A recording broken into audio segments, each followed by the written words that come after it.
The holiday of Sukkot reminds us that we're in safe hands and have nothing to fear.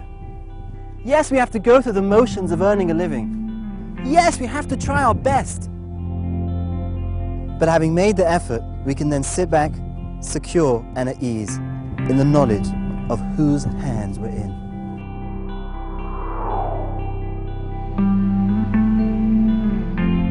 Consider a nation of wayfarers living in total desolation. No water, no food, no protection from the elements, not even a Makolet or a 7-Eleven in sight. Nothing.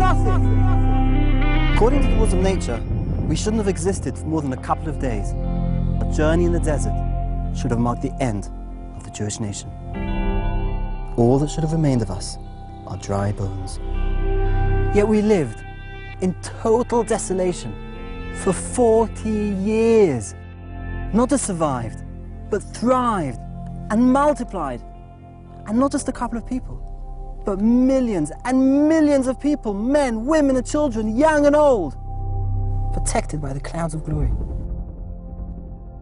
One on each side of us, killing off snakes and scorpions, and sheltering us from the wind.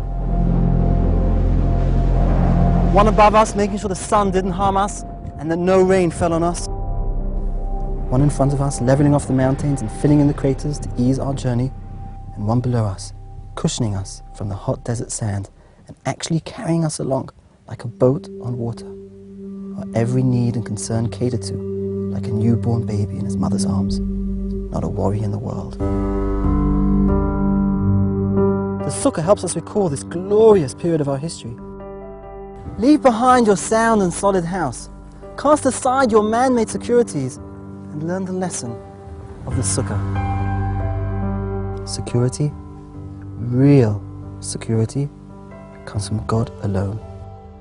Here in the desert, God revealed himself as the prime sustainer of all. Sukkot is an auspicious time to strengthen our belief. In fact, according to Kabbalistic sources, the Sukkah is referred to as Tzela de Mehemnuta, the shelter of belief. It is a golden opportunity to grow in our trust of God. A time to take a deeper look inside ourselves and question our inner convictions. To ask ourselves, what is the source of our security? Is it our homes, our assets, our bank accounts, or is it the source of life itself? That is why the schach cannot come from material that's man-made. That would destroy everything the Sukkah stands for. It would steer us away from the call of the Sukkah, which is to internalize that God alone sustains and provides for all our needs. Yes, it's true. We're living in difficult times. But in God's eyes, is our situation today any harder than sustaining our ancestors in the desert? The stars that we see when we look up through the holes in our schach are those same stars our ancestors saw when they looked up to the sky.